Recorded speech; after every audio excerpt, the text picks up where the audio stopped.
we're live. Hello and welcome to tonight's Meet the Dons Trust board. This month we've got three very, very special guests joining us. Starting off with Xavier Wiggins. Xavier, co-chair of the Dons Trust board. Thank you for joining us. Thanks, George. Thanks, Stu. We've also got Will Daniels, who is head of recruitment, who will be going into a lot of detail explaining his role throughout the next hour or so. Will, thank you. Thanks, guys. Thanks for having me. And we will also be joined later on by Joe Palmer, who is just receiving a quick phone call, but he will be joining us very, very shortly. So, this is an opportunity for all of you guys watching at home to be able to submit your questions that will be answered by Zav, Joe, and Will, like I said, over the next hour and a half or so. If you do have any questions, post them into the chat function on YouTube. We will pick them up as much as we can, and we will ask as many of them as we can later on this evening. Before we go to any questions, I believe Will has a presentation he wants to share with us all just before we get going. Thank you, George, and hi to everyone who's watching. I just want to start very quickly by introducing myself to you guys because I won't be known to most people. So I have 20 years ago, I did an economics degree and thought I'd do a financial job. And since then, I've actually spent 18 years in the betting industry, where I've worked for a company called SpreadX, which is a spread betting company. But I'm also a Wimbledon fan, and my first Wimbledon match was in 1986, I think it was, in the old second division, and have been a regular since then, more so in my childhood, and then frequently sort of since working. And the reason I'm at Wimbledon is that I contacted Joe Palmer when he was COO about 3 years ago and just offered any advice or help or support that I might be able to give. And that was based off sort of my feeling that that maybe the strategy of the on-field and the recruitment wasn't necessarily as forward-thinking as I thought we possibly could be as a club. And to give context to that, my former colleague at SpreadX is Phil Giles, who's director of football at Brentford. And I used to deal quite regularly with Matthew Benham, the chairman of Brentford, and Tony Bloom, the chairman of Brighton. And so my sort of thought process on how a club hopefully should be run, and sustainably so, kind of align with those guys. The processes involved in the gambling industry translate really well to sort of decision making in football, or how to run clubs sustainably. So that was the reason I got in touch with Joe 3 years ago. We stayed in contact on a relatively regular basis. Then soon after that, I spoke quite a lot to Phil Giles at Brentford, and they gave me really kind access to their recruitment department at times. And since then, we've tried to help each other as clubs as best we can. That obviously started with Marcus Force coming, and then Matt Sorensen, Jacko, Prez, friendly matches, etc. Just trying to get the opportunity as much as possible to learn from them and how they do things and how we can translate that to our club.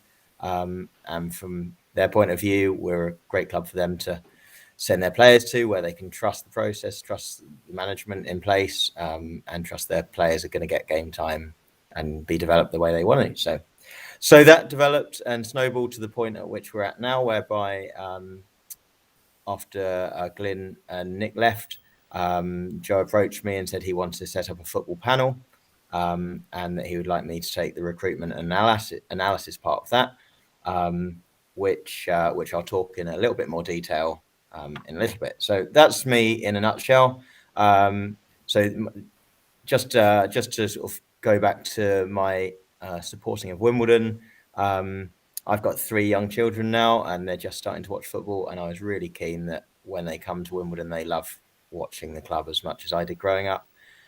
So I just really want the club to grow in a sustainable way with a really good strategy, with an exciting future, so that, you know, myself, the kids, all of our sports can enjoy it as much as we did all growing up. So that's kind of my reason for trying to help out the club. And so now I'm just going to go through a couple of slides, which apologies for the bad PowerPoint presentations, but these have been built over the last couple of years. A couple of slides just to kind of explain where we're trying to head as a club, what the football panel is, and what we're trying to achieve and how we're trying to achieve it. So Stu, if I could ask you to, perfect, thank you. So this is just, and please don't think that I think I'm reinventing the wheel or anything here. But this is just a small analysis of how we can climb the league ladder, because it's nothing new to say that the more money you have, the better you're going to do over a long period of time. There's a huge positive correlation between that, and obviously our revenues are a big driver as to how far we can achieve as a football club. So this is just a really small slide on how we can climb the league ladder in a sustainable way. Well, we can spend, but we don't have that option because we have no money, because we are fan-owned. We don't have our owner to give us unlimited money, so we need to create that ourselves. So the two ways we can increase our revenues are through player trading, which there's clearly 3 or 4 or 5 clubs in the English pyramid who have done a fantastic job of that over the last 10 years. Or increase revenues through greater fan-based revenues, which is clearly an option the club are looking at every possible way of creating revenues. But for my role, obviously number 2 is what's important here, and that's how can we grow our budget sustainably as a football club whilst also doing well. So if I could go to the next slide, Stu. So this is a really simple way to sum up kind of the 3 things that we're looking to do as a club, and 2 of them directly affect me. The first is we want to have our short term on the left side, play above budget expectations. So our short term outlook is obviously how can we be better than where our budget is. Now, firstly, I want to apologize for talking about budgets a lot. Unfortunately, it is a huge part of my role. It's not what football fans want to hear a lot of the time, and it's certainly not what I'd like my kids to have to listen to the whole time. But for our role in terms of growing sustainably, it has to be considered. So the first thing is to play above our budget expectations, which is our short-term aim. So I know it's come out recently, but we're a bottom 3 budget in League One this year. So realistically, if everything was 100% efficient, we would come 3rd bottom. But obviously, football doesn't work like that, which is positive. And so we want to play above our expectations and do as well as we can in the short term with the budget we have. So that's number 1. Number 2 is to player trading to increase revenues, because the only way that I believe sustainably we can stay in League One, grow in League One, and then hopefully get into the Championship is to incrementally increase that budget year on year. And the only way we can do that from the playing side is to try and grow assets within the club and allow players to move on at the right time, when it's right for us, when it's right for them, and then reinvest that money and continue that philosophy. And it's obviously been done extremely well by Brentford. Brighton have done the same job, Barnsley, quite a few clubs have done a really good job. So in short, it's really a short-term and a long-term trade-off, because we all know that the way to create assets is to create a slightly younger and braver squad. The way possibly, as a rule, you might expect to do better would be to get players at the absolute peak of their careers. Now, personally, my strong belief is that we can be braver in this approach. We can take more of a long-term focus. And the reality of football is that most people take short-term ahead of long-term because of job retention. People need to keep their jobs. So they need to perform in the short term. Now, I'm by no means saying we do not need to perform well in the short term, but I think that we can be braver in also looking at the long-term future, expectations improving, as well as performing well in the short term. So let me just, Stu, if you could just go down about 3 slides to the panel roles. 1 second. Sorry, it's gone a bit. What slide is that? The final one, or final one? Yeah, please. Cool. 1 second.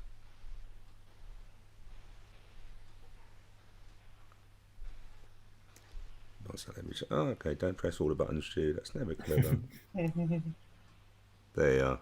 Sorry to do this in a strange order. So let me just briefly explain about our panel. So Joe came with the idea that instead of a sort of director of football overseeing a long-term future of the club, what we'd do is have a panel of people, thus reducing the, for want of a better word, ego of one person. No, that's not a negative way, but when one person has all the say, then it's all on them, and it's a very narrow approach.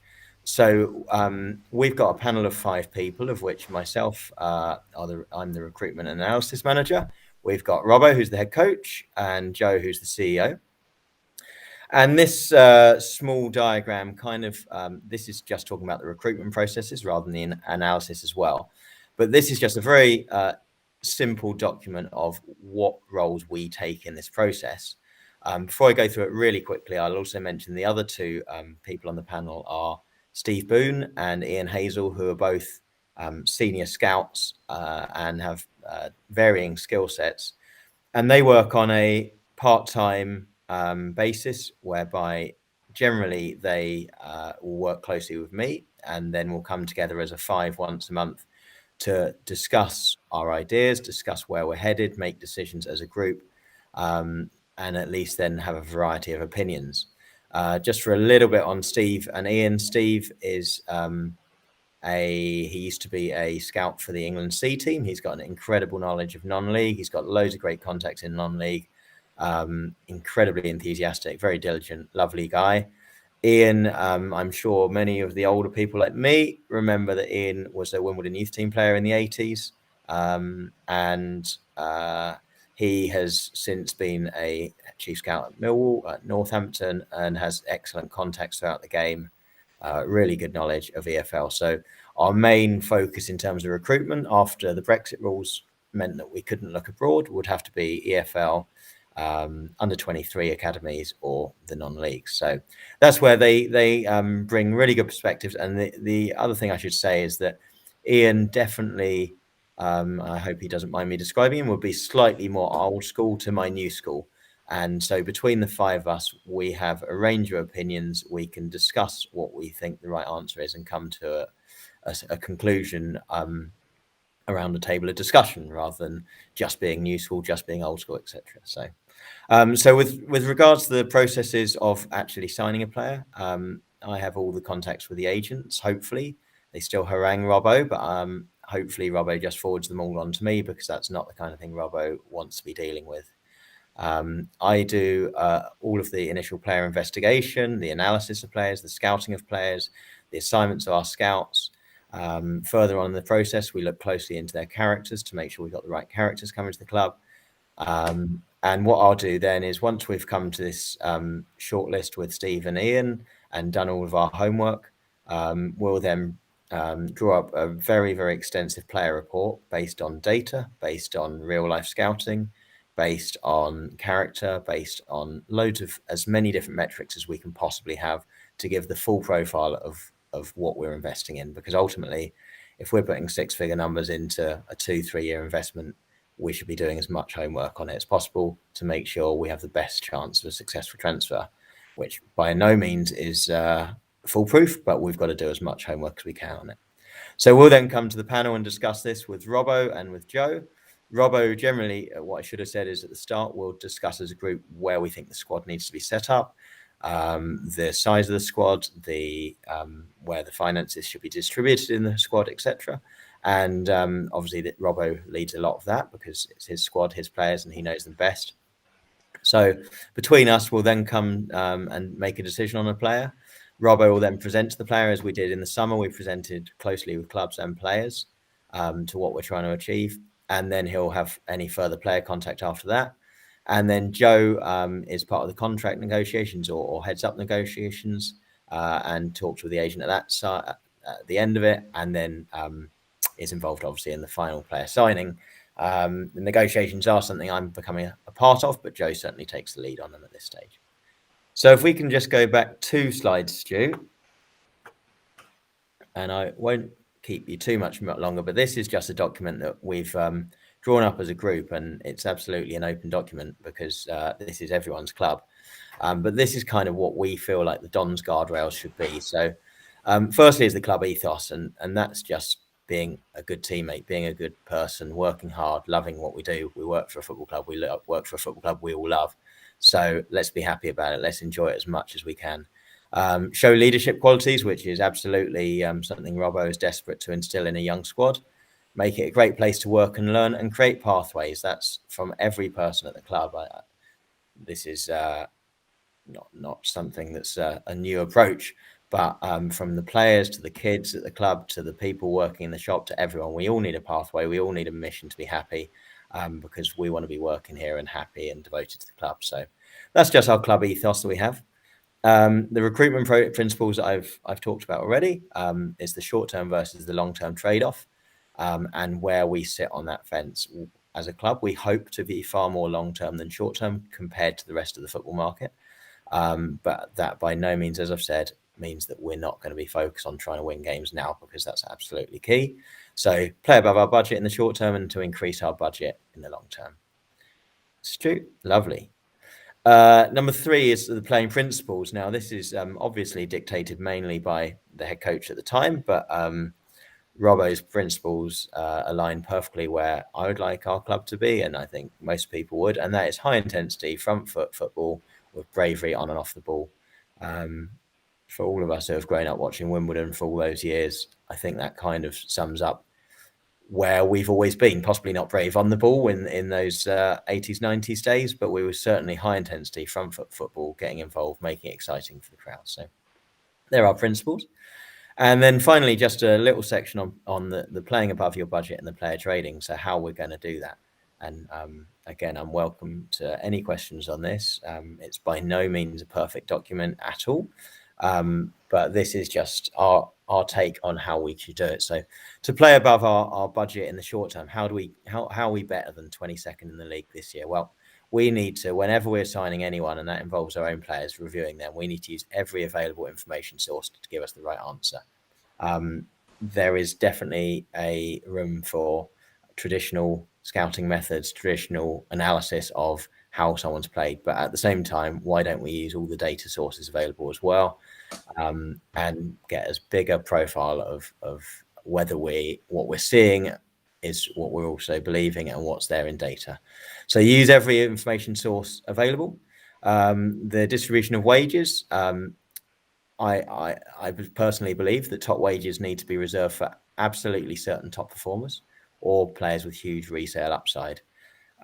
This is really something kind of from the gambling industry, I guess, in terms of valuing players. And so a top performer obviously deserves our biggest wage. But in my view, there's little point in a 29-year-old who has no resale upside being one of our highest paid players if he's only our 10th, 12th, 15th best player.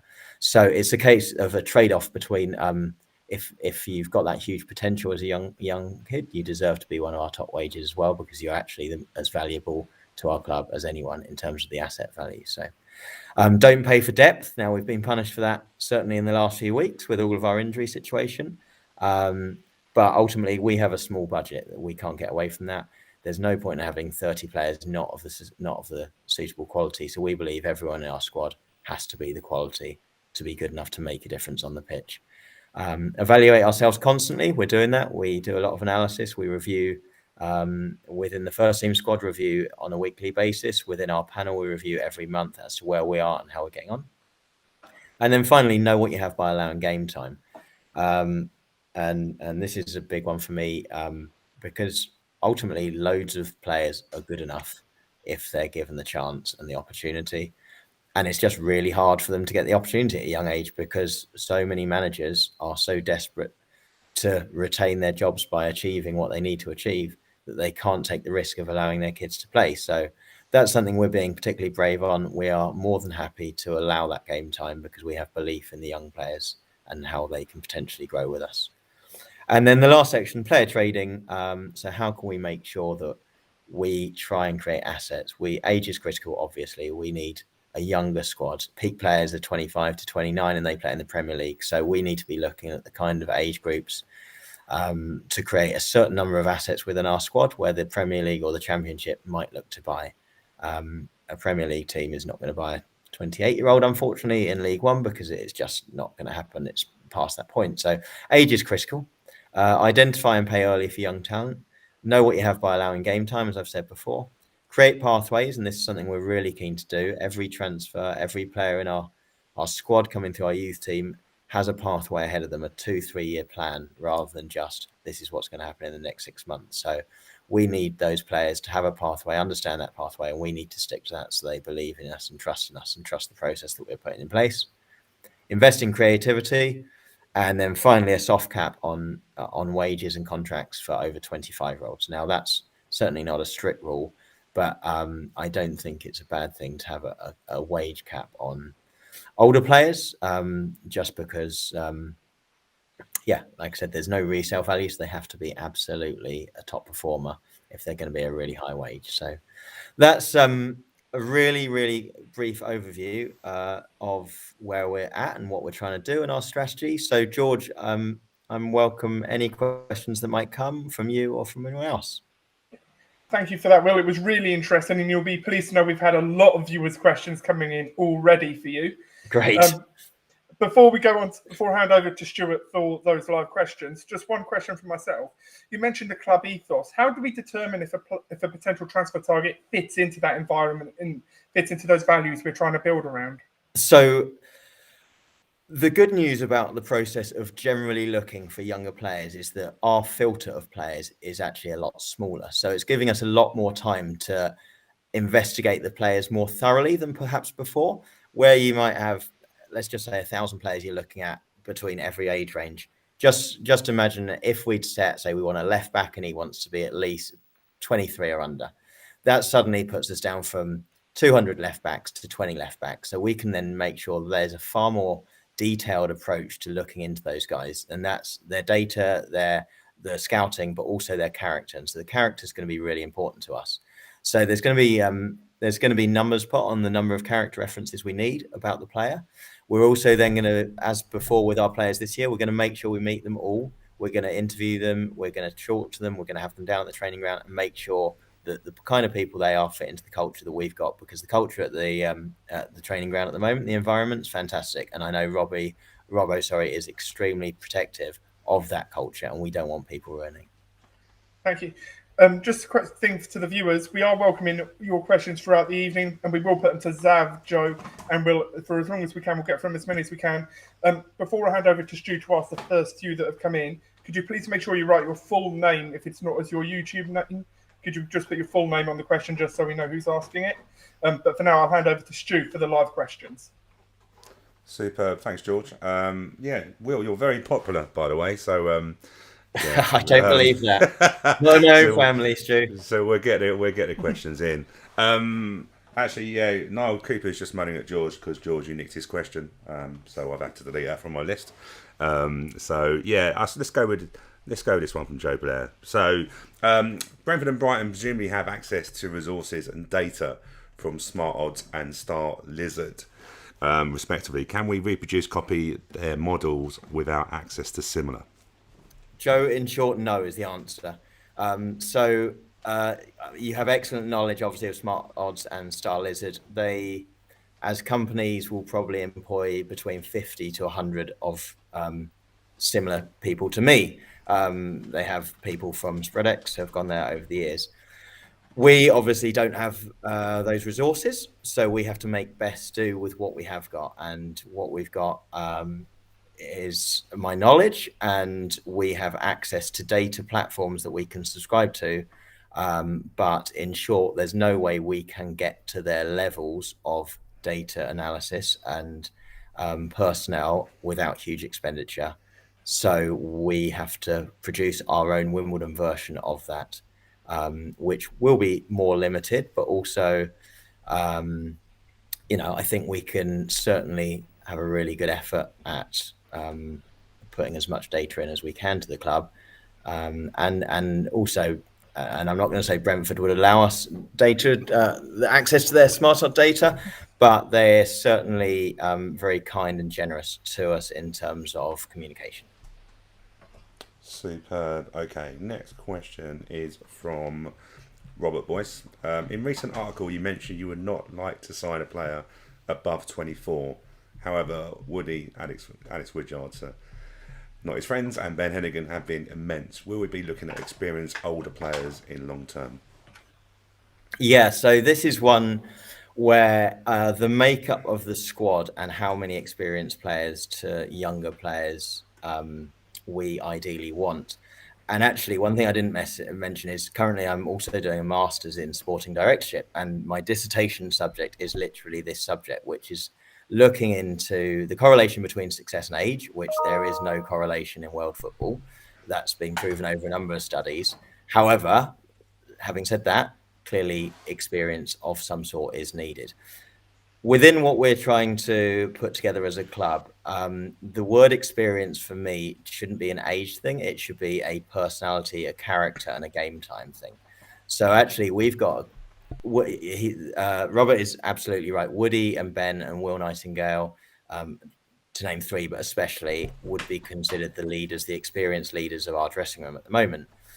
However, I think if you asked Robbo, he would say two or three of the sort of real leaders in the dressing room, the cultural leaders, are also some of his younger players and not necessarily even first team players. So to answer, yes, Woody is very important, Ben is very important, Will is very important. All of these guys are very important to us.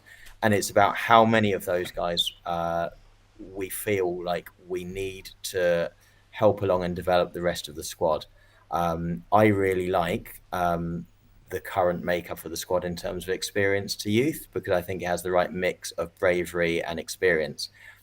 I know I'm certainly aware that there is feeling that we are too young, and that's something that's a constant review. But the other thing I should say, when I say we'd never sign anyone over the age of 24, obviously that's not that's been taken a little bit out of context, because we would do, and obviously if and when Woody or Ben or Will or anyone left, we would look to replace with a similar type character and a similar profile, and maintain those experienced guys in the squad. But what we would want is for, if they're going to come in, they totally buy into what we're trying to achieve as a club.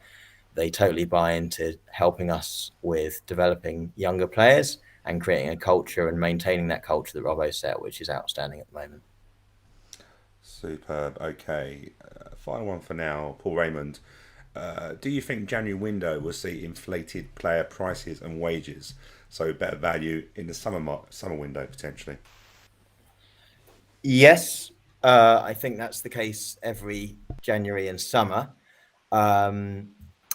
The good news is we don't have loads of money, so the inflation probably won't make too much difference to us, because everyone will know that we haven't got loads and loads of money to spend. We will stick relatively rigidly with valuing a player, and if they are overpriced for us, then it's going to be out of our control, unfortunately. The one thing I should say to Paul is that loans is clearly a possibility in January as well. We have 2 remaining. And we have developed exceptional relationships with quite a few clubs now, to the point where we'll be extremely brave in the amounts that we'll be offering for these players compared to other like sides, because I think we've now proven that we're a really good EFL loan club to go to. We do give game time. We do make players happy on the whole. They do go back saying they've loved it at the club. We've set the culture and we're developing them, and ultimately we're developing their players. So I think we can be brave in that respect. But yes, I agree with Paul. The prices will be inflated in January. So as little business as possible that we can, I guess, get away with in January, that would be better, because the summer is absolutely where we'd like to build our squad properly. Okay. George has given me the go-ahead to ask a couple more questions, Will. And especially because Hannah, you always get one, don't you? And it had to be from the Don's Trust board. Hate to ask, but does the strategy still hold if we were to be in League Two? Can't believe you asked that. We're not going to be in League Two, Hannah, but yes, the strategy does still hold. In fact, it would arguably become easier in League Two. And please don't shoot me if we happen to get relegated and then we're struggling in League Two. But at least in League Two, you've almost got an opportunity to be even braver, because we're not starting at a place where we're the 3rd lowest budget. So it makes it easier to be brave. But yes, I believe this strategy is the only well, I'm not going to say only, but I think it's the best approach for us to be a sustainable club long term, whatever division we're in. And Brentford have shown that even at the Premier League level, they're still holding to their same strategy. Now, we're not Brentford because we haven't got a guy who's super wealthy to be able to make that investment for us, which they've seen great returns on. But the principles remain the same. Cool. And final one is from Mark Penfold. This might be a question for Joe as well, probably on this one. Mark Penfold, if we received an offer for one of our players, who has the final say on whether that offer is accepted and the player sold? I'll go first, and then Joe might want to disagree, but it will be a decision as a group of 5. And well, the good news about 5 is it's an odd number. So I would have, but as of yet, there's not been a situation where we haven't been able to come to an agreement. We haven't had a serious offer for one of our players in the few months that I've been here, but I should imagine we'll come together and discuss it as a group. Yeah, I'd absolutely echo that. It's ultimately within that group of 5, all our decisions are based on the underlying data that we have in front of us. So we understand the value of the players we have, and we have an expectation of what the value or what kind of offer we would potentially accept for any of those players. So we very much know beforehand anyway, and we would just come together to talk, discuss the offer, and then make a decision whether it's something we want to accept or push back on. So yeah, that's the beauty of having numbers in terms of that sort of level of decision making. And I believe Stu has one last question. Do I, George? What one's that? Niall Cooper's question. 1 second. Thanks, George. You can tell it's live. You just caught me out. Let's have a look. Niall Cooper. Okay. Yeah, I just see it. So, to counter Hannah, do we have a strategy for being in the Championship? Love it. Optimism. Yeah. Look, we're in the early stages of changing the process of the club. So the answer is, hey, we haven't exactly set out a game plan for if and when we get to the Championship. But the reality is, just like going down to League Two, our strategy will remain the same. If we go up to the Championship, I'm not sure what the numbers are in terms of how much we would make extra, but we certainly wouldn't be throwing all of that money trying to stay up. It would be a case of reinvest wisely, keep doing the right thing, keep the process going. And if we went to the Championship and came back down, we'd then be coming back down 5 million quid richer, and therefore we could distribute that and grow sustainably over a long time. There's no strategy being talked about for if and when we get to the Championship, but absolutely, I don't see it veering too far off course from where we're trying to get to at the moment. George, just quickly before you come in, I was just say quickly, there's a few questions that have come in since. Mark Jones, I've seen your question on it. That's probably going to be for later on in the program as such, but yeah, I have seen it, but we're getting loads of questions in. Over to you, George. Yeah, thank you. Like I said, everyone, if you do have any questions, please use your full name, post them in the YouTube chat function, and we will answer as many as we can later in the show. But we have received some questions in advance, starting with Gavin Doig, who wanted to ask, Will, do we keep track and analyse data around promising coaches in under-18s and under-21 sides in the UK? And do we keep track of ones overseas in leagues such as Belgium, Sweden and Denmark as potential future coaching candidates? Okay, amazing question. The answer is it's sort of a yes, sort of a no there. There's only so much time that we can investigate everything. Coaching candidates are certainly something that is on my list to keep a good strong track of. We have very good relationships, as I've said, with a few clubs, hence James Simmons coming with us this year on loan. And the more we get to know the clubs, the more we're going to know the best young coaches from those top clubs as well. I'm sure most people know that Justin Cochran, he was one that we invited for an interview at the time when Robbo got offered the job, and he was in that interview process and really impressed, and that's why he was brought in as well as a promising up-and-coming coach, because he was in the England setup, he was highly recommended to us, and now he's gone to Man United. So the answer is yes, we're always going to keep our eye open. With regard overseas, it's definitely something that I'd be keen to investigate, because certainly the Scandinavian leagues above all I'm really interested in. But again, it's time allowing. We haven't got a huge staff here, so we do as much research, as much homework as we can possibly do. Thank you. Now, one of the other questions we've had in advance is from Charlie Alpera, and I think this one's probably for you, Joe. He wants to know if he has £10 to spend on a match day, and he's not fussed about what he spends it on, whether that be from the Wimbledon brewery, concessions, food and drink from the main sounds concessions, food from the food park, club shop, or anything else. What would give the club the best value for money from his £10? That's a really good question. Looking at that, the best one would obviously be concession beer.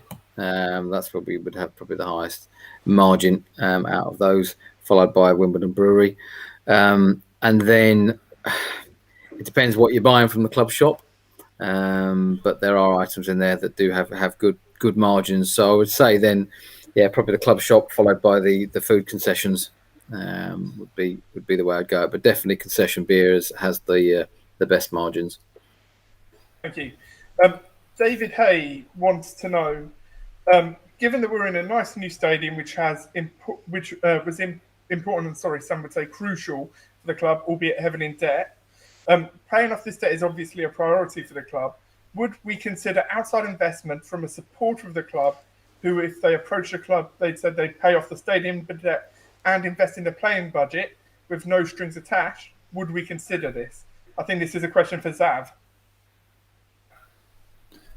Yeah, it's an interesting question, Dave. Thanks very much. Clearly, at the moment, we're looking at a number of different sources of funding. So we're looking at the remaining equity that we can offer.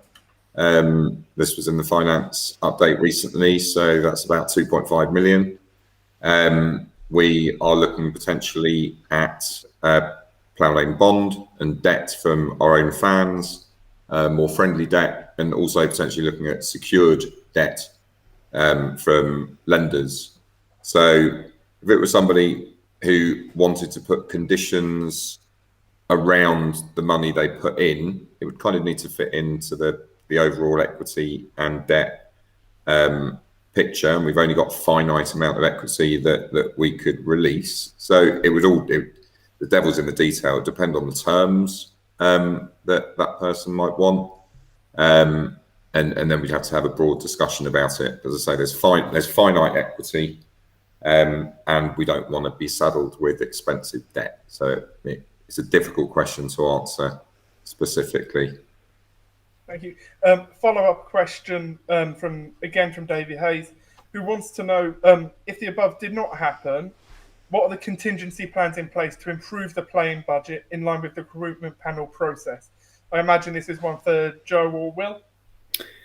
Yeah, I mean, in terms of improving the budget, I think it's more about making that budget that we do have go further. And I think this is sort of going on top of what Will was talking about earlier. It's finding more value out of the budget we have, and being smarter with the way we spend it on the players that we're spending it on. That's the reality of what we can do. We are trying to monetize all the key assets that we do have at our disposal within the club as much as possible to support that playing budget. But ultimately, it's really about being smarter. And what we can't do is we can't go toe to toe with other clubs who have bigger budgets and try to get the same kind of players and try to play the same type of football and take the same process that they would, because clearly we're not able to sustain that. So it's really important for us to find a competitive advantage, a different way of doing things, and ultimately get a lot more value out of the budget that we do have. And that's the approach that we've started now with the football panel, and we hope that will ultimately, reap dividends with the first team and what we can achieve. Can I just add, George? Yeah. I'd just love to say, at no stage would I hope we would ever overstretch the budget as a club. I am absolutely a Wimbledon fan. I have no interest in us having any sort of debt once we finally got rid of that debt. So there'll no way from anyone on our panel be any pressure for anyone at the club to put money into the budget more than we can afford, because that's absolutely not what we're trying to achieve. We're trying to achieve how do we increase that internally ourselves and how do we get the best out of it. So I hope David doesn't think we would ever overstretch the budget, and I hope we would never approve it as a group of fans, because that's not what we're trying to be as a club. That is very good to hear. One final question from Dave Hayes. Who says, when he attended a game in hospitality back in 2020, he spoke to Pietro and asked him about if any of the players drove sponsored cars. Pietro apparently responded no, because the interest was not there. Dave wants to know, has there been any consideration given to approaching car suppliers about potentially getting sponsored cars for some of the players? I know that Ivor did have a conversation a while back with a car provider, and yes, there wasn't a huge level of interest. I think that I know it used to be quite commonplace a while back, but I don't think many clubs do this these days. I think someone might know better than me, but I think there were some changes in the tax rules in relation to sort of, because effectively it's classed as a company car, and so that became less attractive. But one of the other reasons, and I had this experience in Shakhtar when we were sponsored by Hyundai, is that none of the players wanted to drive a Hyundai car. So we had this huge garage full of Hyundais that none of the players were driving because they didn't want to be seen in one of them. So, yeah, you've got a mixture of problems there. But I think ultimately that as nice it would be to have a sort of fleet of sponsored vehicles. Certainly I'd like to have a sponsored car that I could drive around in. That would be quite handy. But yeah, I think the rules have changed somewhat, and it's slightly less attractive option these days. Now, the next question is from Maurice Doyle. This is for both Joe and Zav. We'll start with you, Joe, who wants to know what specifically is being done, and by when will it improve customer service experiences when contacting the club? I imagine this is mainly in relation to the ticketing issues recently. Yeah, so we've got a number of things going on at the moment. So at the moment we now have, as of tomorrow, we had 4 today. Tomorrow we'll have 5 people who are all able to deal with any ticket queries. So that's considerably more than we've ever had before, and about as much as we can really stretch resource-wise. We are talking to a call centre at the moment about overflow call handling. But again, they're not easy to find, because you need to find call centres that have staff that are trained in your specific ticketing platform. So, but we have found one. We are talking to them, and yeah, we hopefully will find a solution with them to make sure that we can manage calls better at peak periods, because that's obviously one of the key issues. Is that during peak times it's very hard for us to scale up as much as we'd need to, and obviously you can't keep that staff on a daily basis, so it's quite a tricky situation. One of the other bits though that we're looking at is we've undertaken sort of a project to look at customer service, and we've got 2 experts that are working with us to help develop a customer service plan and strategy, and that is about how we handle and manage calls and emails and the sort of entire process. And we're not obviously going to be too flashy, but it's about really getting the strong basics in terms of customer service, not just from a technological point of view, but also from a handling response point of view. So that project is underway, and I really hope that by Christmas, we'll have really got a very different setup in place to handle those things more accordingly. Sav, have you got anything to add on customer experience and how we improve it? Not much, George. Only to say that what Joe's just said is all good stuff. I think it's safe to say that we know we've had a problem, and that the club is absolutely doing what it needs to do to get rid of that problem, reduce it, and quickly. So it's a major agenda item, and yeah, all been taken very seriously, which is really good and necessary. Next up is another question from Gavin Doig. He wants to know, this is probably one for you, Joe. He says the football panel and the recruitment panel seems to be made up of mostly the same members. Is there a risk of a lack of accountability on performances, and how are we going to minimise this risk? No, I don't think so. No, I think it kind of goes hand in hand, really. Within that panel ultimately has a number of decision-making responsibilities, and the key one is ultimately recruitment. So that it really is hand in hand. They're effectively the same. So no, I don't think so. I think you've got to remember that we've been going from a system where this was all effectively one person's decision previously, to going to a point where it's got the input of 5 people. So no, I think we've absolutely reduced the risk already massively. It's the only way that we can really move forward with creating better value with the budget that we have. So no, I think where we are at the moment is a really strong place. Next question is from James Millerin, who wants to know questions regarding the naming rights of Plough Lane, recently been unveiled as the Cherry Red Record Stadium. He had 2 comments on it. One is he worries it's confusing the transition between Kings Meadow and Plough Lane due to the same name, and he's concerned that dropping the name Plough Lane takes away an important part of what we are known for, which is our home. To what degree do you value the history and community aspects of the club versus sponsorship and to what degree do you value the history and community aspects of the club versus sponsorship deals, and how does the club weigh up short-term and long-term benefits of each? Joe, we'll start with you, and then Xav. Yeah, I mean, listen, there have been a couple of funny instances where we've had packages turn up at Kings Meadow that were due to come here, but it's one of these things. We've taken a sort of policy with sponsors, following DT surveys. So, for example, we don't have betting on shirts. We don't associate ourselves with payday loans, but there is a balancing act that we have to find between our commercial needs. As I was saying earlier, we've got a big stadium here to run, and we've got a budget that we need to be competitive with. So we've got to optimize all our key assets, and sometimes it is a difficult balancing act between those commercial needs and the sort of nice to haves, and that's what we're constantly trying to do. But we've got to be competitive, and we've got to try and remain sustainable. So we have to be quite commercially minded with the approach we take, and obviously having naming rights is one of those very key assets that we really felt that we absolutely had to optimize as a board, and we're really grateful to Cherry Red Records for coming on board and looking to do support the club again in the new stadium. Xav? Yeah, I mean, look, I get the point on confusing the transition. Of course I do.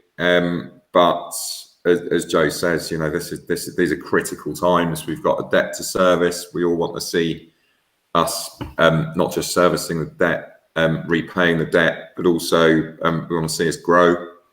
And naming rights is one of your big ticket items. So it's a classic conundrum. If it was if it was a small amount of money, you wouldn't do it. But it was a decent amount of money and paid up front, and so it was really grateful for the sponsorship, and we'd be the envy of lots of clubs at our level for that deal. So it's an argument that will always exist. Next up, it's another one for you, Joe. Nick Whiteley wants to know, does the club have any plans for introducing cash payments at the pub and food outlets? And if not, could the card machines issue on-the-spot receipts? I wasn't sure what Nick meant by the issuing the on-the-spot receipts. Is that obviously in terms of sort of a cash transition like the vouchers that we're using? If so, I mean, look, I know there's another question about cashless payments. We do take cash in the shop, and we do take cash for tickets on the reception and in the on match day and on non-match day. So people come down to the stadiums buy a ticket during the week. They can do so by cash on reception, but throughout the stadium, we've gone for the voucher approach, and people with cash will be able to come to the stadium, use that cash to exchange it for a voucher, which can then be utilised at transaction points throughout the stadium. It obviously speeds up transaction times massively, which is really important for us at the moment, to try and get through these queues a lot more quicker. particularly when we've got a situation where we've got a lot of young, new staff on those kiosks and stuff who are still learning the ropes. And obviously there's also very high turnover of staff. That's the nature of the beast, unfortunately, at the moment. And finding good staff is very difficult given the issues that we've had with foreign workers leaving the country. It's left a massive hole within the hospitality industry. So it has been a big challenge. It's a big challenge up and down the country for hospitality industry and for football clubs as a whole. Everyone's facing that. Again, had this conversation with Portsmouth at the weekend. They couldn't even have any food service for the first few games of the season because just couldn't get the staff. So it's a big challenge. And obviously having cashless is just a really key way of making sure we can be as speedy as we possibly can. And obviously it also reduces the amount of potential cash that goes out of the club. My experience at other clubs has seen huge sums of money disappearing off turnstiles and from cash tills and cash registers. It's again a common problem everywhere, and we want to reduce that as much as possible. So it is the way things are moving, and it has been very effective. We've seen so far, but there is still that opportunity for people that do come with cash to utilise the voucher system, which can be purchased from the programme sellers. We're also going to have a few other individual ones on the West Stand, and there's one down in the fan zone as well. So there's 6 voucher stations, if you like, to be able to exchange your cash for those vouchers, which can then be used very quickly in the same way that a card is, just with a simple scan. Next up, we've got a question from John Dolan. It's regarding away tickets. He wants to know, when they arrive, is it possible to sort them into 2 groups, the front few rows and the back few rows, this to make it easier for away games where they insist on allocated seating like Portsmouth did on Saturday, to ensure that those who want to sit can do and those who want to stand are also able to do so? Joe? It's obviously a really difficult one, this one, and it's been one that has been rumbling for a long time, because ultimately standing is not allowed. Persistent standing is a big issue for safety advisory groups up and down the country. So clubs certainly are not allowed to sell or promote tickets as a standing ticket. So it's very difficult to distinguish that. The other side of it is ultimately it's not our policy, unfortunately. At the end of the day, it comes down to the away club, and they will tell us what blocks they want to sell first and in what order. And ultimately that's because they've got to then plan, they've got to plan for their stewarding, they've got to plan for their safety briefings, the segmentation lines that they have, concessions that may be at one part of the stand. So yeah, we're very largely dictated by the away team, unfortunately, on that one. And I totally understand the problem on this one, because, particularly, I think the issue here is particularly those clubs where they are not particularly flexible. I think most clubs are pretty good at letting people sort of move around. We certainly are. We let when fans come in, we let them sort of find their place. We're not strict on where they've sat. So, we tend to sort of avoid a lot of those issues, and a lot of other clubs do. But I know there are some, as many experienced at the weekend, that are a bit stricter about where people sit. And that is unfortunate. It's difficult. We can obviously have those conversations, but ultimately, if they're under pressure from their safety advisory group to try and reduce persistent standing, which a lot of them are, because it's a massive issue, they'll want to try and avoid putting groups of fans or letting fans congregate where they're more likely to stand, because we get a lot of issues with ours as well. They will moan at us, tell us that we need to try and encourage fans to sit down, particularly in the away ends. But it's been a problem that all clubs have faced for a very long time, and one that there's no easy answer for, unfortunately. So next up is a follow-up to that. It's not one that we have a graphic for, sorry, Stu. It's one that was asked to me on Saturday, and I thought it's a good opportunity to ask. Recently, a lot of the tickets for away games have been going on sale relatively close to the game, i.e. within 10 days or so, or 2 weeks of the game, Accrington being the exception. Is there any way we can put tickets for away games on sale earlier to allow fans more time to order them or to make plans if they need to? Right? Yeah, I mean, we it's when we receive them. So ultimately, it's the date that the away club lets us have them. and frees them up to us. So that's the key thing for us. We are now really trying to make sure that we've got them on sale as soon as they become available to us. There have been some occasions where we haven't got them on as quickly as possible, and that's obviously disappointing, because certainly with the postage issues, that really hasn't helped with being able to get those tickets out. The time that we've seen with post and tickets arriving on people's doormats has been pretty bad. I think it is slightly improving, but not very much. So unfortunately, we have to have that sort of cut-off deadline of kind of Monday lunchtime for people to receive in the post. So obviously, we need to get them out as early as possible. Some clubs are not particularly quick. Some of the smaller ones can be quite slow. But we're certainly looking to as much as possible. And now that we've got Mandy Archer, our new receptionist, that's one of her key tasks is managing the away tickets. So, we've got another resource on that and ensuring that we get those on as early as we can. Next up is a question for you, Zav. Ed Halls would like to know, he says he put an item on Pro Boards recently regarding the use of the term Dons Maker being used instead of volunteers. He says that this term is unpopular with volunteers, and you responded that you were not aware of an issue, but you would look into it. He wants to know if there's been any progress on the issue.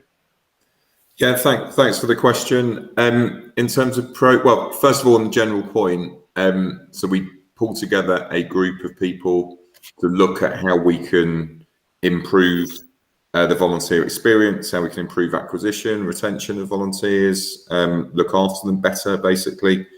And that's a bit of an ongoing job. We started to look at volunteering tasks that are beyond match day a lot more. There's finance groups, development groups, people looking at all sorts of things on marketing, comms, hospitality, lots of areas that perhaps we weren't working with volunteers on before. So the term Dons Makers was one that was kind of discussed and fairly popular when the group first got together a few months ago. But as you rightly said, and your comment wasn't alone, a lot of the volunteers don't like the term Dons Makers. So what have I done about it since then? To be honest, absolutely nothing. That is a mere priorities thing. There's a hell of a lot to do. I'm acutely aware it is sitting there, and it needs more thought, more discussions with the people on the Dons Makers group. But if it's unpopular, I don't want to force people. I'm sure Joe doesn't and others don't. If it is unpopular and people want a different name, then maybe we need to ask a few people, maybe do some consultation on it.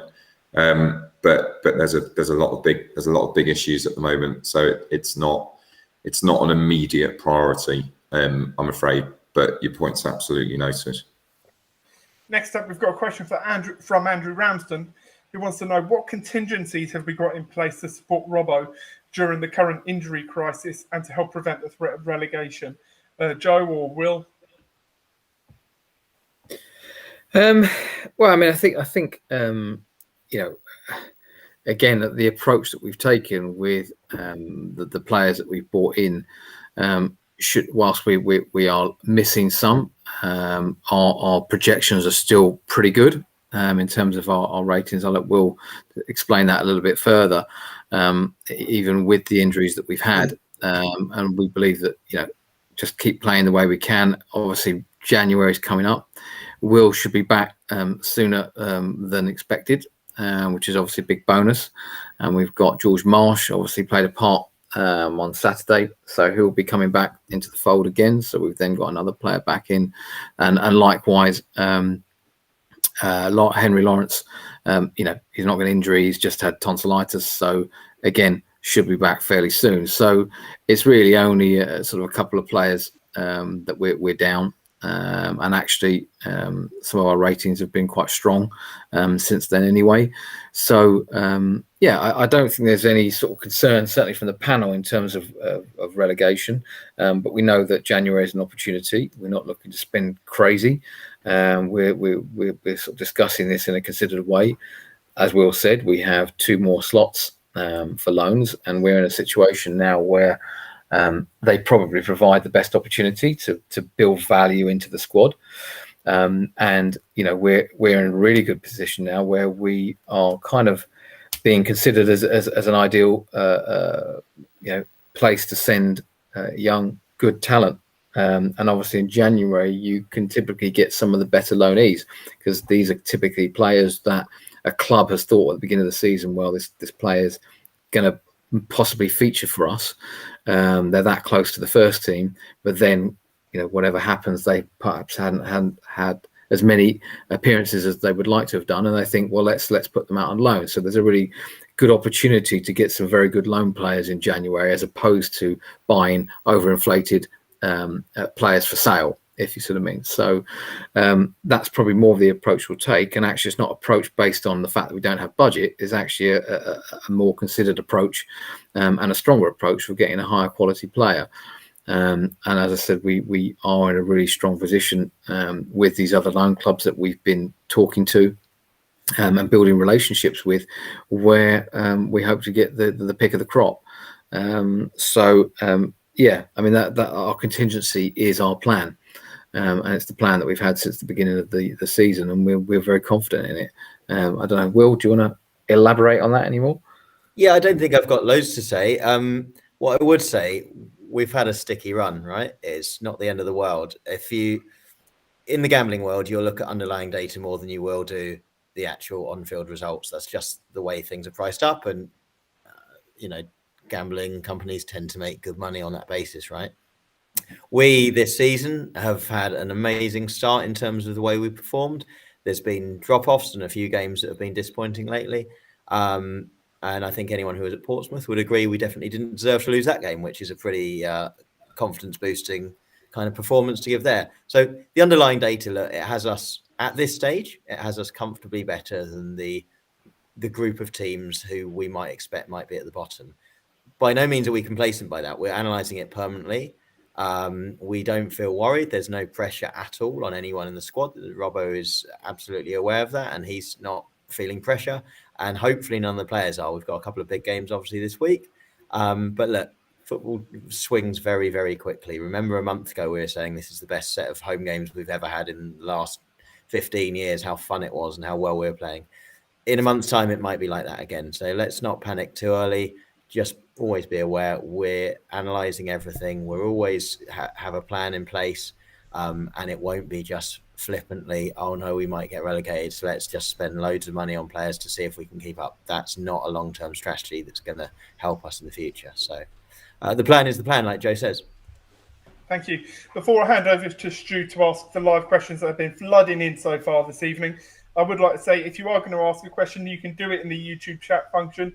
Please include your full name, and we will put it to Zav, Joe, and Will as many of them as we can over the course of the next half an hour or so before we have to start wrapping up. So I will hand over to Stu.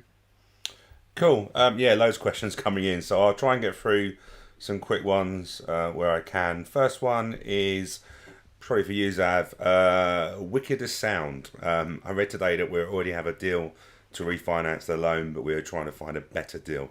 Is that true? So as soon as as soon as we knew that we had some refinancing to do, conversations started, the finance group was formed, and there's been a lot of conversations with a lot of people. They're intensifying now, as they were always going to.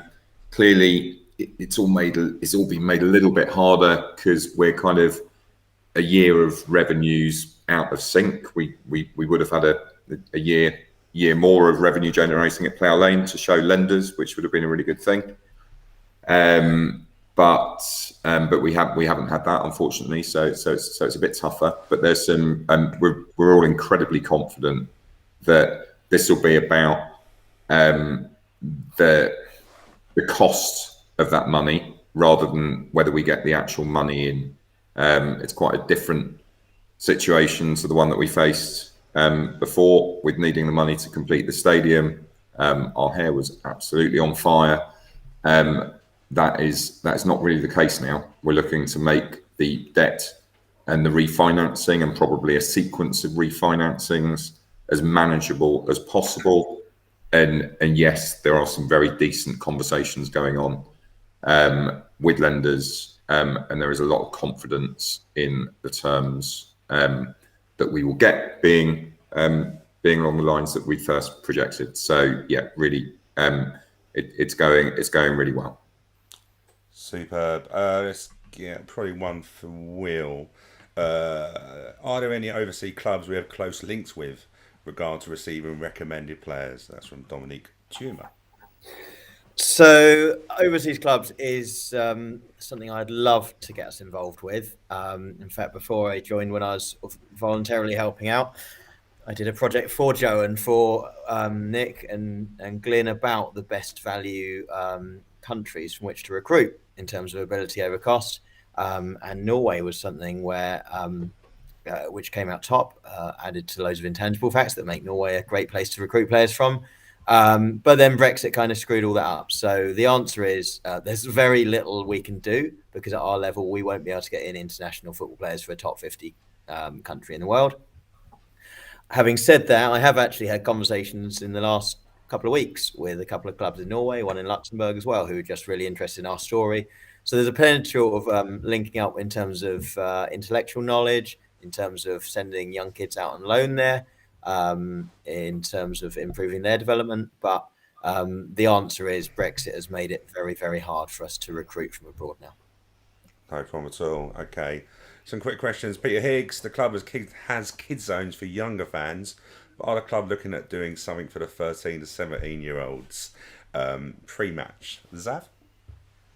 Oh, thanks for that, Stu. That's all right, mate. I was just thinking, what could you do? Like, you don't introduce them to a beer or anything, do you? So. Can we get a maybe a section of sofas and some mobile phones, PlayStations?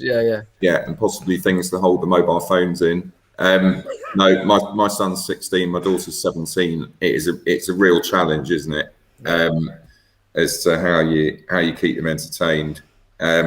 Or offer stuff for them, and I must admit, I don't particularly have the answer personally. I know that we have regular conversations about how we make it as positive an environment for all as possible. They absolutely should be a group, but that we look at and help and excite and get in, because we're too old as a fan base. You just got to look at the stands to see that. You've got to look at the answers to surveys to see that. We've got to pay some serious attention as to how we bring in younger supporters. But I'll be really honest with you, I don't have the immediate answers. There is a working group on 12 to 17-year-olds at the moment, but I'm not on it. I don't know too much, but they are looking at this. Superb. Adam Proctor sort of echoes on Peter's question above, is what is a strategy we see have the 13-year-old plus fans on match day and beyond. Joe, anything really to add on that at all? Yeah, I mean we've obviously got the junior dons, obviously the older junior dons section. It's sort of divided into two groups, isn't it? So the older section has got some programs, not necessarily on a match day though, and it's a really interesting point actually. I'll be quite honest. Not really considered that group massively, and it's a really important one because we're always so focused on that younger age group, getting that kind of the 8, 9, 10, 11, 12 year group, because that's the age when kids really become fans of football clubs. So we've been really focused on that age group, getting them into the ground, giving them their first experience and getting them hooked. But actually, after that, you sort of hope generally that the football does the trick. But actually, it's a really, really good point. I'm sure there is a lot more we could do, and we certainly should look at that. Whether it's I've seen in some places people having effectively like Xbox and PlayStation breakouts where people can sort of compete pre-game. On FIFA, for example, and have sort of competition. And that may be something we can do. It's certainly something we definitely need to look at. So that's a really good question, and something we absolutely will look at in more detail. Cool. There was just adding something on that. Sorry, Stu. There was due to be some targeted activity for that age group around the training ground and things, but COVID put the kibosh on lots of it. Yeah. I can't remember exactly what it was, but there was some activity planned. Super. So Niall Cooper got some funny things. Niall Cooper mobile phone charges. Niall Cooper again. He's got his thinking cap on today. Music in the fan zone.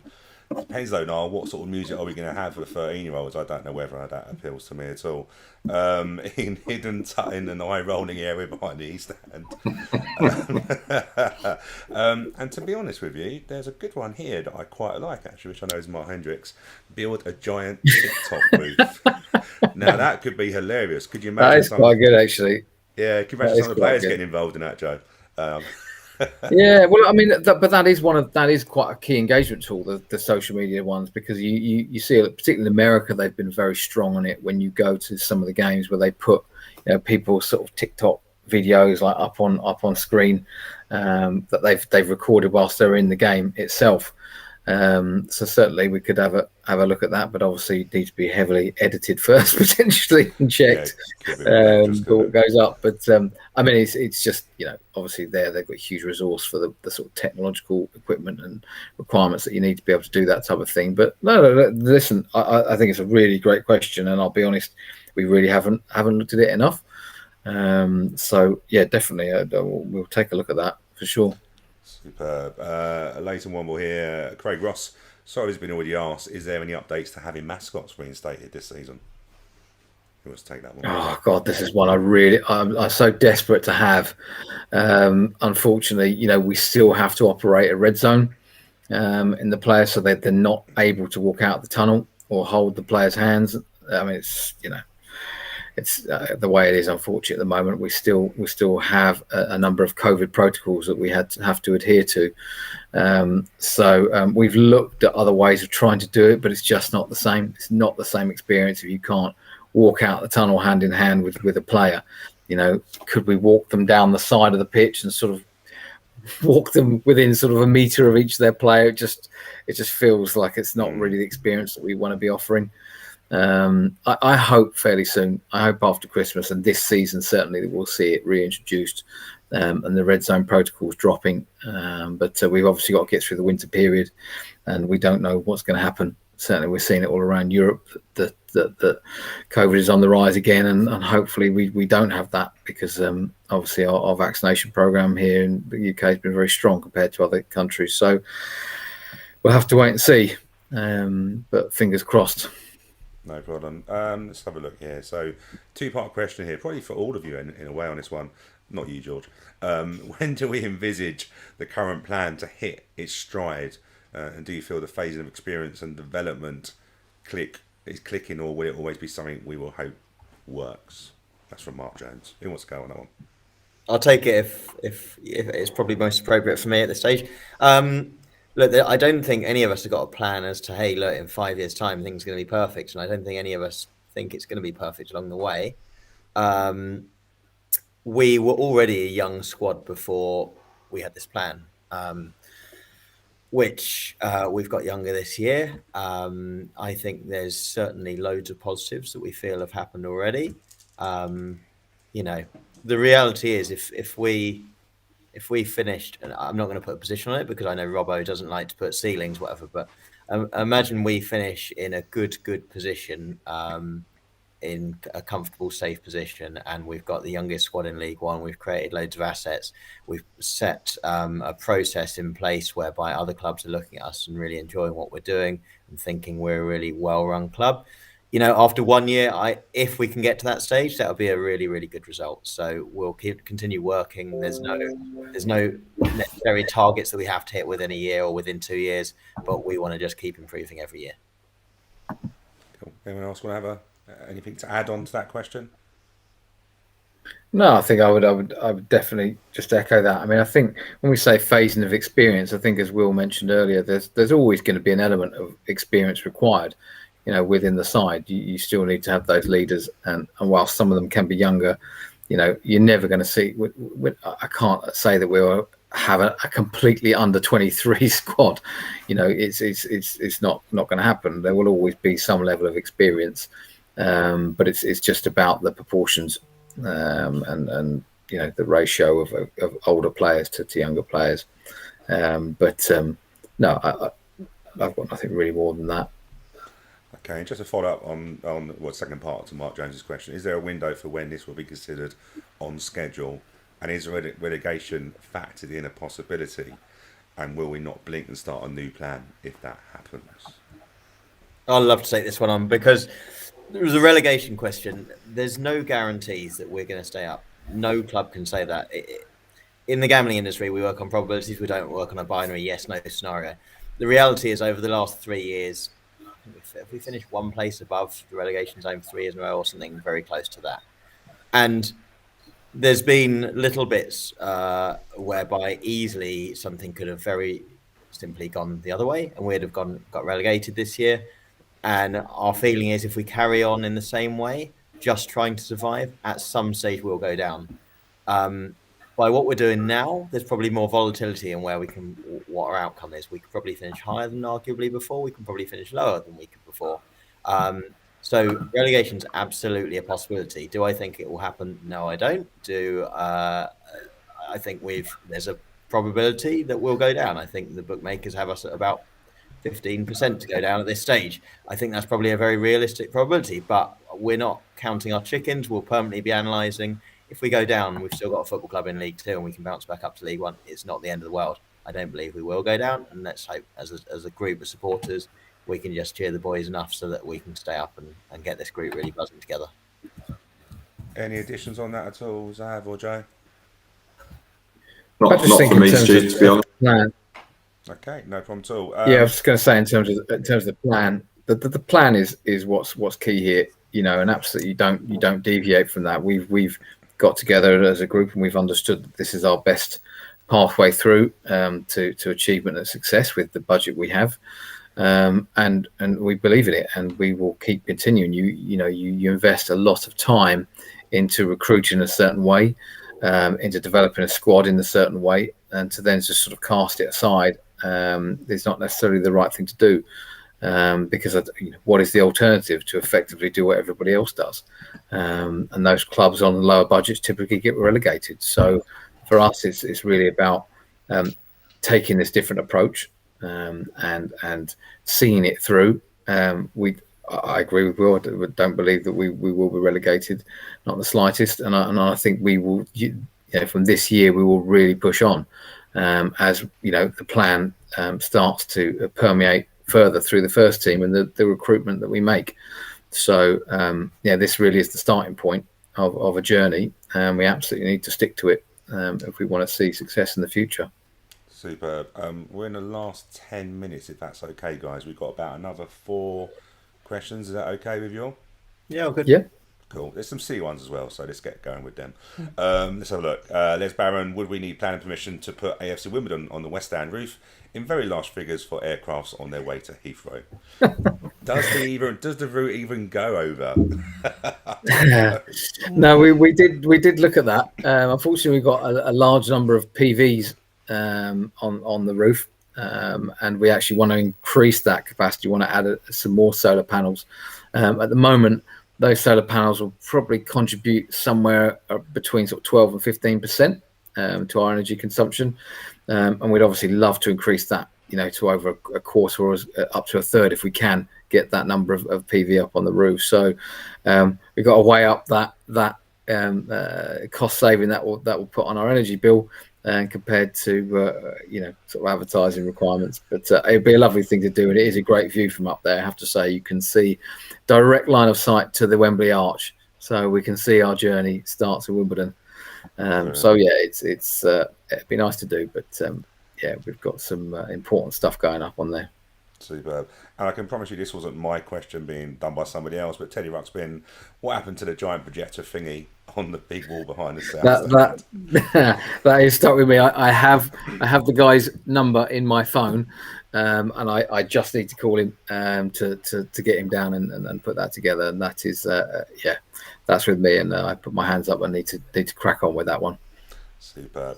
Let's go back to some serious questions. So, question here: we all know that the bridging loan is the most important issue before we can even contemplate budget to enhance the squad.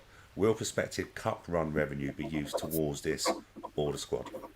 Who wants to go with that one? I don't know whose answer that is, but all I'll say from a recruitment point of view is I want that money to go towards paying off our loan. We need to work towards the long-term future of our club. And if we got 100 grand now and we put it into the playing budget, well, that 100 grand, if you add interest for the budget or the loan we're having to pay, that's more than 100 grand, etc. So pay off the loan as soon as possible. We'll do our best. Yeah, well, I'd certainly echo the same on that one. Yeah, paying off the loan is the single most important objective that we have at the moment. And ultimately, you know, it holds us in good stead going forward. You know, if we can reduce what we're having to repay, you know, every year, then obviously that puts us in a better position with our playing budget. So, yeah, absolutely, this is about long-term gain, and getting rid of that bridging loan is prime importance. Okay, just try and get through as many as I can in the last sort of 7 minutes. To Joe, what is the pipeline for earning revenue through renting out space in the stadium, any Indians, weddings, seminars, etc.? Yes, absolutely.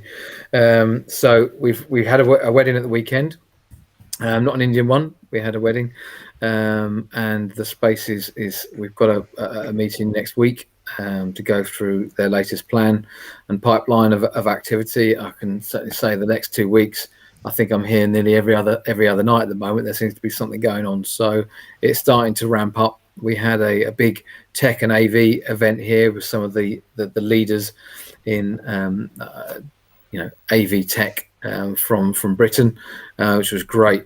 Some real leading edge technology, so it was very exciting to be able to host an event like that, and we want to host a lot more down the line. Certainly weddings is a big one. It's not really the season now, but I hope come the summer when we've got COVID out of the way, we'll really start to see those ramp up massively. Christmas parties have been a little bit slow, unfortunately. They've been pretty slow up and down the country, as you know, COVID is still lingering, and they've seen it a lot of venues. But yeah, we want to host a whole host of activities. With the large screen that we've got in there, it gives us a really great opportunity for, you know, viewing based activities as well. And we're looking to have sort of birthday party opportunities in there where people can hire it out to play FIFA and Xbox on the screen, as well as watching matches. So we will be ramping that up. We've just got to sort of finish some of the technology around the sound and the screen compatibility and making them sync together at the moment to create that into a really fantastic space.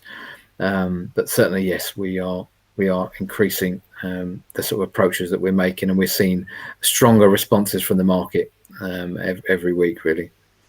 And just to add on that, Joe, with the wedding, there was actually on Facebook, they did post some pictures of the wedding and they're on the pitch. And there was some cracking, I don't know if I've seen it, there was some cracking videos from, well-wishing videos from the management team and the players, with a mock-up wedding between Ollie Palmer and Alex Woodyard, which they took very seriously, as you probably would imagine they would do on something like that. If you haven't seen it, it's absolutely hilarious on that. Let's have a quick look. This is probably actually a question probably for Will in this one, from Sam. Have the club looked at a B team model to free up funds for the first team? Because obviously we've gone away from the under-23 league as such, haven't we? What's the situation on that?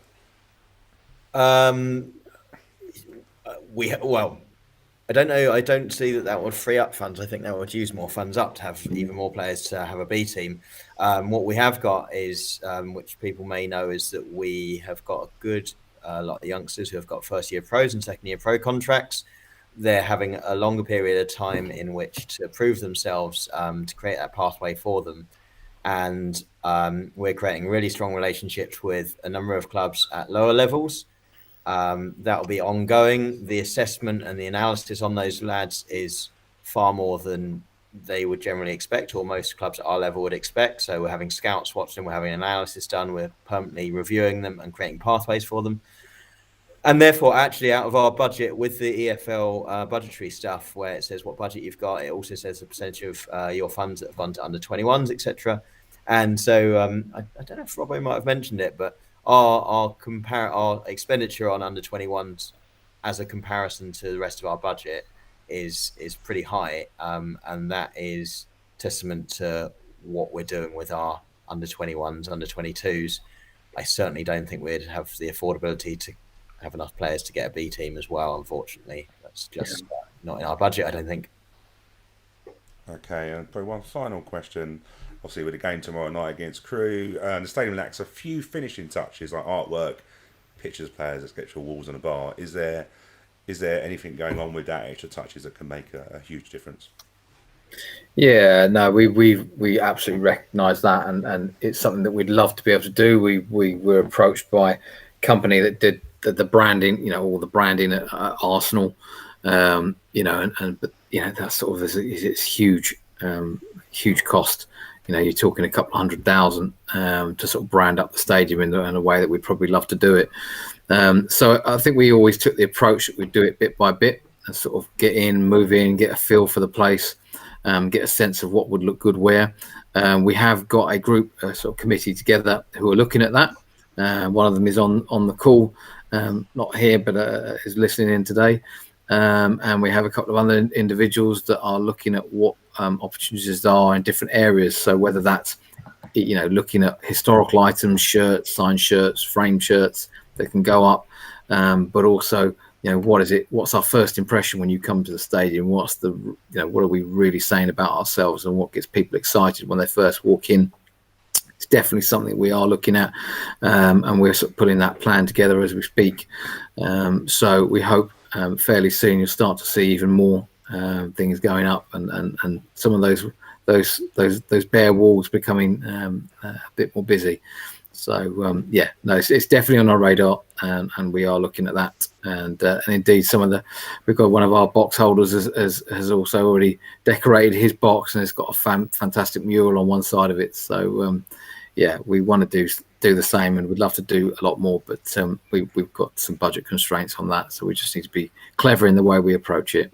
Brilliant, thank you, George. Back over to you. I'm dead on 5:30. Yeah, brilliant timing, Stu. Thank you to everyone for joining us today, especially you at home, the viewers. Thank you for sending in all of your questions. Hopefully you found it very educational, and we've learned a lot about what's going on behind the scenes at our club. I know I have.